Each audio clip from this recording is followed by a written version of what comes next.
असं एक शब्द आपल्या काळजाला लागन असा बोलते, जसा की गुलामीचं गॅजेट म्हणणारे माकड, अवलादी, ज्या भिकार अवलादी गुलामीचं गॅजेट म्हणायचं आणि 3-4 महिने गप्प बसायचं. मी काय सांगतोय नीट ऐका.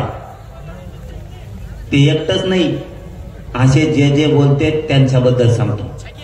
तुम्ही ना किडे पडेल डोक्यातले जाळून टाका, देण जरा काय बर. आता मी सांगितलं मग त्याला उत्तर, आमचं गुलामीचं गॅजेट हे. मग इंग्रज काय तुमच्या घरात राहत होता का?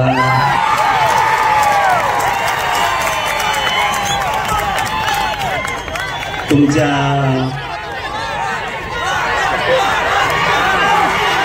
परिवारात नाही का? ऐका रे, ऐका ना, मी काय सांगतोय ते ऐका. अर्थाचे गैरअर्थ करते, त्यांच्या घरात राहतो का म्हणजे लगेच ते दुसरा अर्थ काढतात, तसा अर्थ नाही. मा तसा अर्थ नाही, अर्थ नीट समजून घ्या. मी गडावर आहे, अर्थ नीट समजून घ्या. त्यांनी सांगितलं आमचं गुलामीचं गॅजेट आहे. त्या नागतोडीला मी बोललो का? नाही बोललो. कोणाला बोट लावायची गरज आहे का? आणि मग मी बोट सुरू केल्यावर त्याच्यासाठी लोकांच्या लेकरा बाळाला तुच्छ लेखायचं नाही. तुम्हाला त्याचा अर्थ कळतो का? गुलामीचं गॅजेट आपल्याला लागू केलं म्हणजे गॅजेट गुलामीचं होतं, म्हणजे आपले लेकर सुद्धा गुलाम समजता. खरे हराम करो तुम्ही आमचे जे जे त्या पक्षात काम करतात, तिच्या संग काम करतात, त्या मराठ्याच्या पायदाशी कोण कोण आहेत? हे मराठ्याच्या पायदाशी हो, तुमची खास पायदाशी आहे ना तुमची. तर तुमच्या पोराला, तुमच्या जातीला गुलामीची अवलाद म्हणलंय. करतो का प्रचार झकमाऱ्या? अरे 10-5 लाखाच्या कामासाठी कवरसाठी तुरे स्वाभिमान जागा ठेवरे. तो जातीला घाण बोललं गेलं, घाण. तुझ्या जे जे तिथं त्या पक्षात तिच्या सोबत काम करतात त्यांच्यासाठी सांगतोय. खास तुमच्या अवलाद जर मराठीची असली ना आता, तर तुमच्या मराठीच्या लेकराला गुलाम म्हणलंय, गुलाम.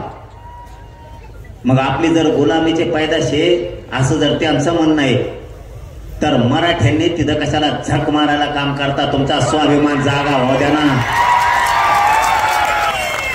अरे गेलं राजकीय करिअर खड्ड्यात, गेलं 10-5 रुपयाचं काम काढी लावीत. अस्सल जातवाल मिश्या पिढी नाराची अवलाद आहे, कशाला कोणाच्या पायाखाली काम करता, पाय चाटून. आता त्यांनी काय सांगितलं, हे गुलामीचं गॅजेट कशाला लागू करता? मोगाचा प्रश्न अर्धवट राहिला, तुम्ही तिसरं जोडीता म्हणून सांगतो.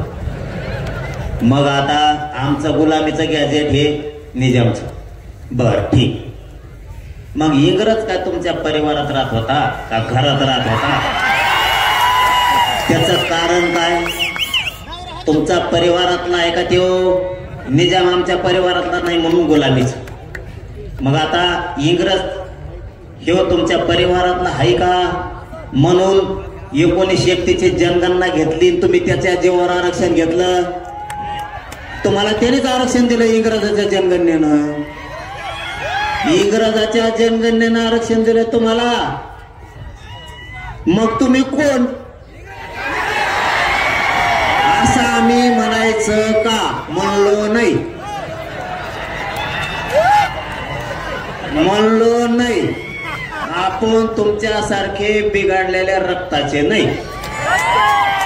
म्हणलो नाही, म्हणणार नाही, म्हणायचं का असं म्हणलो. तुम्ही डायरेक्ट म्हणले आम्हाला, पण आम्ही म्हणायचं का म्हणलो. बर, याच्या पुढे जाऊन आम्ही असं म्हणलो का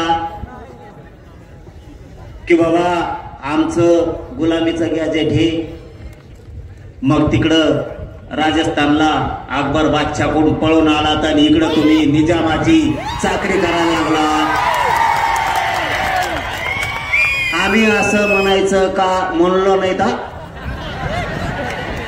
म्हणलो नाही. भेद फेक नसतो शहाणपणा शिकायचा नाही. गप बसलेलो आहेत म्हणून गप्प. तुम्ही फक्त फेसबुक व्हॉट्सअपला लिहू शकता. ज्या दिवशी सुरू होईल ना त्या दिवशी तुम्हाला बी कळाल. काही बोलता माझ्याकडे नीट करायची ताकद आमच्या मराठ्यात आहे. काही बोलता. आम्ही म्हणलो का तुम्ही राजस्थानला होती, तिकडं बादशाह अकबर होता आणि त्यांनी लय ठोकळं दांड केले तुम्हाला पळून इकडं महाराष्ट्रात आला.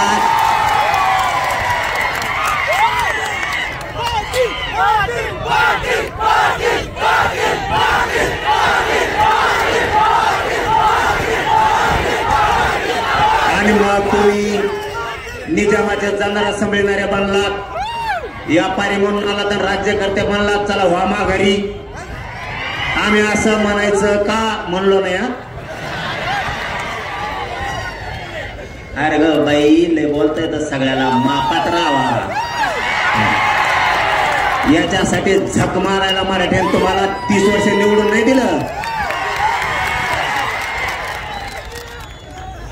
याच्यासाठी निवडून दिलं होय 30 वर्ष. तुम्ही असे पान उतारे करो आम्हाला अवलादीचे. आणि आता काय करणार हे सांगतो तुम्हाला, नीट ऐका.